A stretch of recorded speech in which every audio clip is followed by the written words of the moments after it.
नमस्कार दोस्तों, हिंदी मंथन क्लासेज में आपका फिर से स्वागत है। आज बात करेंगे आपके मीरा सगुण भक्ति से संबंधित हैं। अच्छा, एक बार सवाल एग्जाम में आ चुका है, मीरा से परिचय में जन्म पूछ लिया गया था।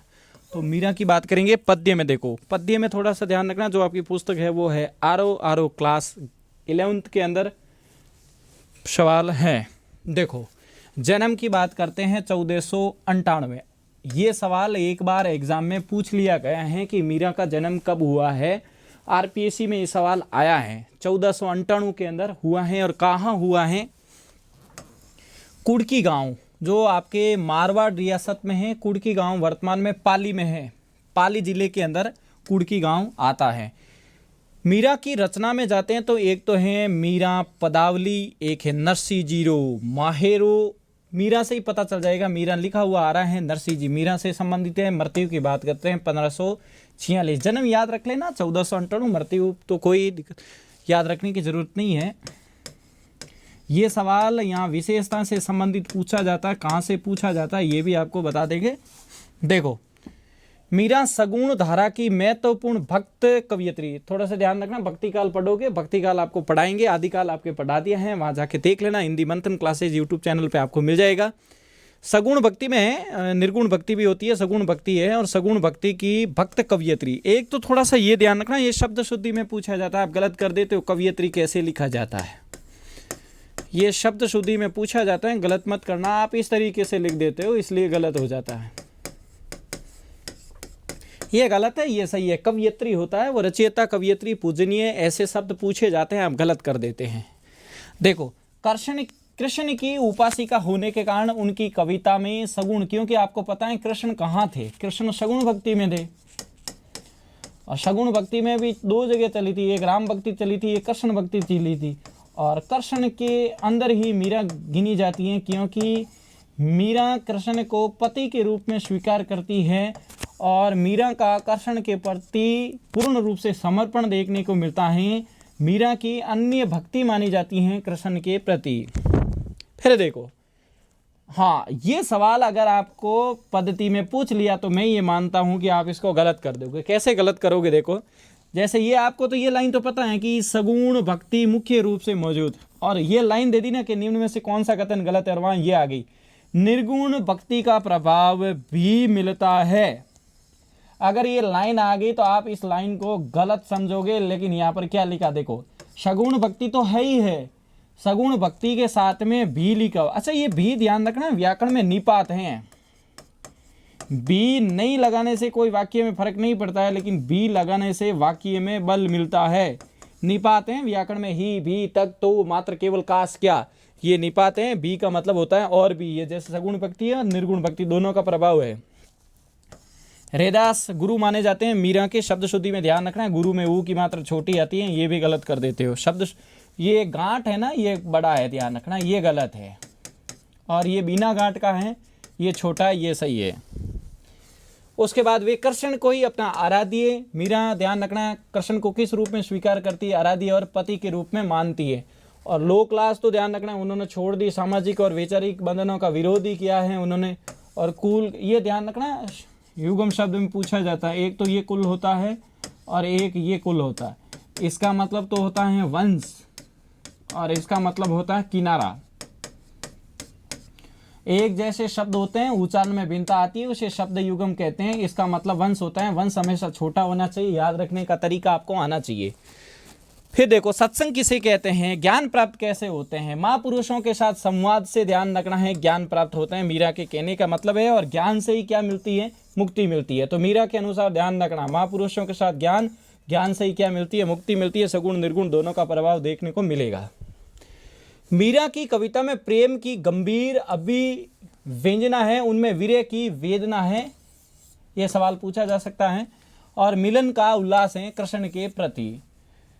कला का अभाव ही उसकी सबसे बड़ी कला है। दो पंक्तियां यहाँ से याद रखना।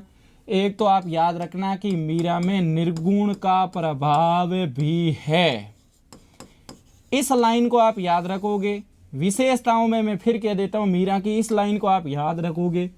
एक आप इस लाइन को याद रखो कि कला का अभाव ही उसकी सबसे बड़ी कला है। 4 लाइनें पूछी जाती हैं, उसमें एक कथन गलत होता है, लेकिन ये दोनों कथन सही है। और उन्होंने मुक्तक गेय पदों की रचना की है।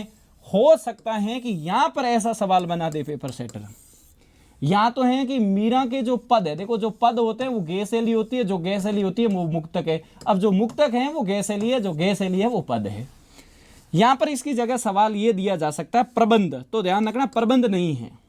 मीरा की ध्यान रखना है जो पंक्तियां मुख्य शैली में मुक्तक में गए हैं, और पेपर वाला अगर 4 लाइनें देगा तो उसमें हो सकता है कि मुक्तक की जगह प्रबंध दे दे, तो ध्यान रखना मीरा मुक्तक में है। फिर उनकी मूलतः भाषा क्या है, राजस्थानी है, ये लाइन भी आपको याद होनी चाहिए। कृष्ण के प्रेम की दीवानी मीरा पर सूफियों का प्रभाव भी देखा जा सकता है। देखो आपको अजीबोगरीब शब्द लगेंगे, एक तो लगेगा निर्गुण, प्रभाव था, ध्यान रखना।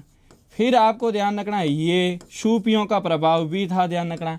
फिर आपको ध्यान रखना अजीबोगरीब सवाल में ये ध्यान रखना मुक्तक। अब इसकी जगह पेपर वाला ध्यान रखना प्रबंध दे देगा, तो वहाँ पर आपको ध्यान रखना प्रबंध है, मुक्तक है, ध्यान रख सूफियों का प्रभाव है, निर्गुण का प्रभाव है, मुक्तक है वो ध्यान रखना गेय पद है। उसके बाद कला का अभाव ही उसकी सबसे बड़ी कला है। उसके बाद मूलतः भाषा कौन सी है, राजस्थानी है। उसके बाद ध्यान रखना है वीर्य की वेदना की बात की गई है, कृष्ण को ध्यान रखना पति के रूप में स्वीकार करती है, ध्यान रखना। ये आपको इतने ध्यान रखना। परिचय मैं फिर कह देता हूँ एनसीईआरटी के अलावा आपको परिचय पढ़ने की कोई ज़रूरत नहीं है। मैं चाहूँ तो यहाँ पर 5 घंटे मीरा के बारे में बोल सकता हूँ, लेकिन वो एनसीईआरटी के अलग है, उससे आपको यहाँ कोई मतलब नहीं है। फर्स्ट ग्रेड और सेकंड ग्रेड के अंदर जो लाइन एनसीईआरटी में दी हुई होती है वो हूबहू पूछी जाती है, इसलिए आपको एनसीईआरटी से बाहर तो जाना ही नहीं है। ज़्यादा ज्ञान की कोई ज़रूरत नहीं है, जो एनसीईआरटी में लिखा हुआ है उसको आप बार बार पढ़िए। फिर देखो यहाँ प्रस्तुत पहले पद में, देखो अब 2 पद हैं, जैसे पद में क्या कहा गया, देखो यहाँ प्रस्तुत पहले पद में मीरा ने कृष्ण से अपनी अनन्यता व्यक्त की है तथा व्यर्थ के कार्यों में व्यस्त लोगों के प्रति दुख प्रकट किया है, सीधी बात है, ध्यान रखना। दूसरे पद में क्या कहा है, दूसरे पद में प्रेम रस में डूबी हुई मीरा सभी रीति रिवाजों और बंधनों से मुक्त होने और गिरिधर के सन्य के कारण अमर होने की बात कर रही है। दोनों पद ये सवाल फिर पूछा जाएगा। मैंने आपको कबीर पढ़ाया था, वहां पर ध्यान रखना वासुदेव और जयदेव सिंह ध्यान रखना वांग्मय की बात की थी। सवाल यहां फिर ध्यान रखना, देखो दोनों पद नरोत्तम दास स्वामी द्वारा संकलित संपादित मीरा मुक्तावली से लिए गए हैं।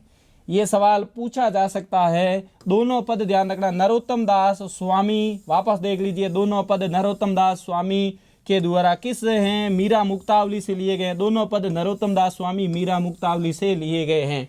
दोनों पद नरोत्तम दास स्वामी मीरा मुक्तावली से लिए गए। मेरे बार बार बोलने का मतलब यह है कि ये सवाल पूछे जाएंगे, गलती मत करना। मैं फिर कह देता हूँ, मीरा पर सूफियों का प्रभाव भी था, मीरा ने मुक्तक शैली में लिखा था, मीरा पर निर्गुण का प्रभाव भी था, मीरा की मूलतः भाषा राजस्थानी थी। मीरा ध्यान रखना, मीरा पदावली नरोत्तम दास स्वामी, मीरा का जन्म 1498 कुड़की वर्तमान पाली में हुआ है। सगुण भक्ति में मीरा मानी जाती है, सगुण भक्ति में कृष्ण की अनन्य और पति के रूप में स्वीकार करती है। इतने सवाल आपको पता होना चाहिए, इससे ज़्यादा आप एनसीईआरटी से बाहर मत जाना बस। अब देखो पद में क्या कह रहे हैं, पद में मीरा कह रही है कि मेरे तो गिरधर गोपाल, मीरा कह रही है कि मेरा तो गिरधर गोपाल ही है, दूसरा न कोई। अब देखो इससे तो ये पता चलता है कि मीरा की जो भक्ति है वो है अनन्यता। मीरा कृष्ण को किस रूप में स्वीकार करती है, पति रूप में स्वीकार करती है, और कह भी रही है देखो मेरे तो गिरधर गोपाल। देखो गिरधर का मतलब क्या होता है, गिरी को धारण करने वाला। गिरी को धारण करने वाला अर्थात कौन है, कृष्ण है। मैं व्याकरण में जाऊं तो ये समास कौन सा बन जाएगा, बहुवीरी बन जाएगा, और जहां बहुवीरी समास होता है वही योग रूढ़ होता है।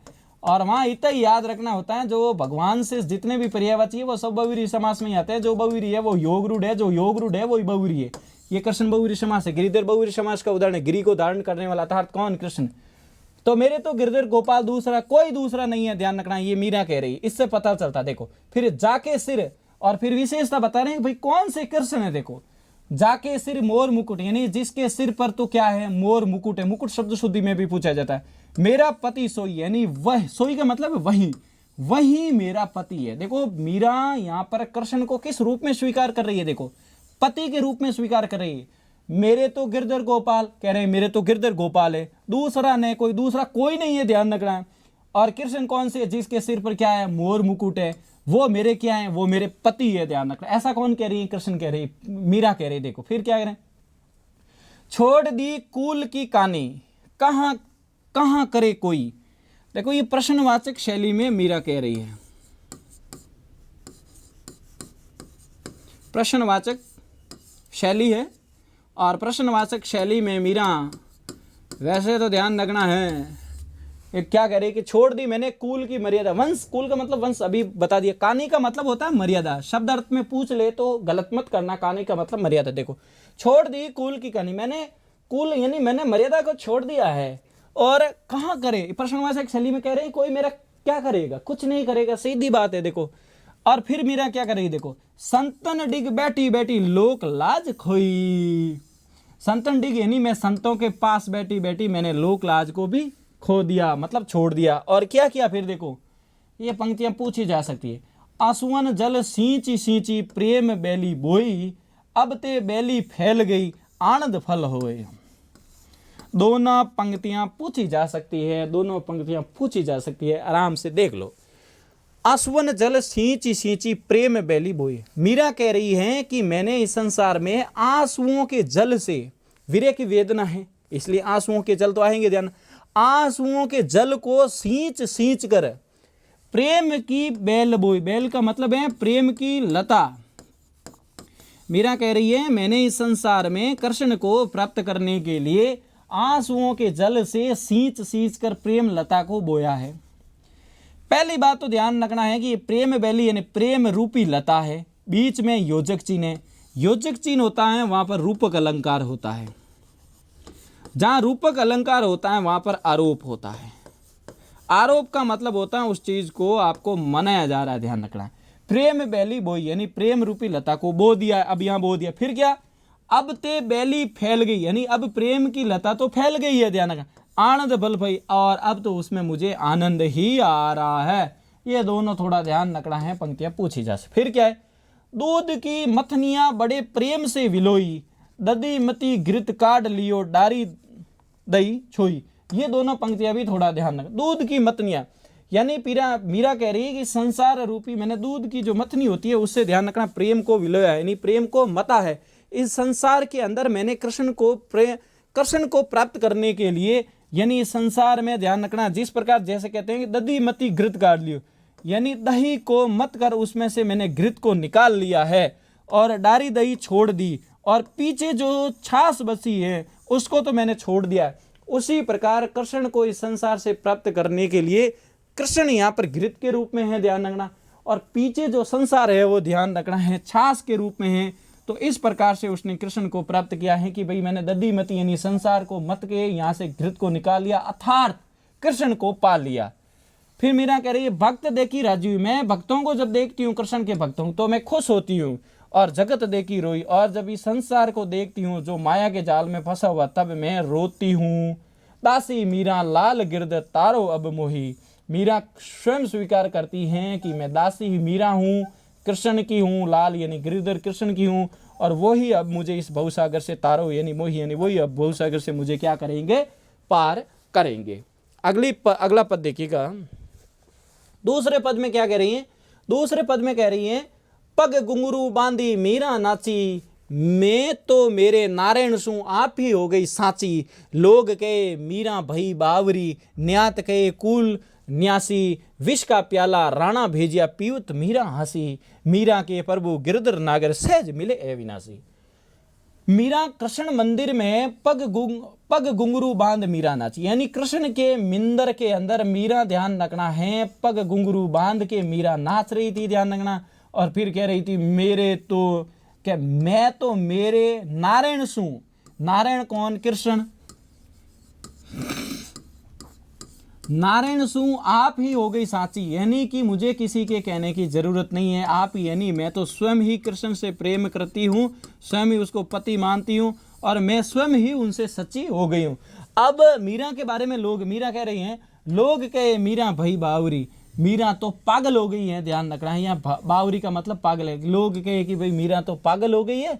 और न्यात कहे कुल नासी, न्यात का मतलब होता है कुटुंब, और कुटुंब कह रहे हैं कि मीरा तो अपने कुटुंब का ही नाश कर रही है। ध्यान रखना है, इस वजह से राणा विक्रमादित्य को गुस्सा आया था कि मीरा कुल का नाश कर रही है, इसलिए उनको विष का प्याला भेजे। ये देखो, राणा का मतलब राणा विक्रमादित्य, देखो, विष का प्याला राणा भेजिया पीवत मीरा हंसी, क्योंकि मीरा का कृष्ण के प्रति समर्पण था, इसलिए ध्यान रखना। देखो, विष का प्याला राणा ने इसलिए भेजिया कि ये देखो ये लाइन है, न्यात कहे कुल नासी के, मीरा ने कुटुंब को खराब कर दिया है और जात की बेइज्जती कर दी है, इसलिए विष का प्याला राणा भेजिया पीवत मीरा हंसी। मीरा के प्रभु गिरधर नागर सहज मिले अविनाशी, यानी कि मीरा के प्रभु कौन है? गिरधर है, और सहज मिले, आराम से मिल जाते हैं। तो थोड़ा सा याद है। अच्छा, एक बात थोड़ा सा ध्यान रखना है, नारायण जो ये लिखा हुआ है ये आरएस में भी आ चुका है, और अभी किसी एग्जाम में भी ये सवाल आया है। शब्द शुद्धि में ध्यान रखना है, इसमें नार धन अयन होता है, और ये व्यंजन संधि का उदाहरण है, गलत मत करना। नार धन अयन होता है, कुटुंब शब्द शुद्धि में पूछा जाता है, ये भी गलत मत करना। हाँ, तो ये देखो, शब्द अर्थ में कहानी का थोड़ा ध्यान रखना, मर्यादा होता है, उसके बाद में और ज़्यादा आपको कोई ज़रूरत नहीं है। तो थोड़ा सा और इस क्लास को शेयर कीजिए, लाइक कीजिए, सब्सक्राइब कीजिए। जय हिंद, जय भारत मित्रों।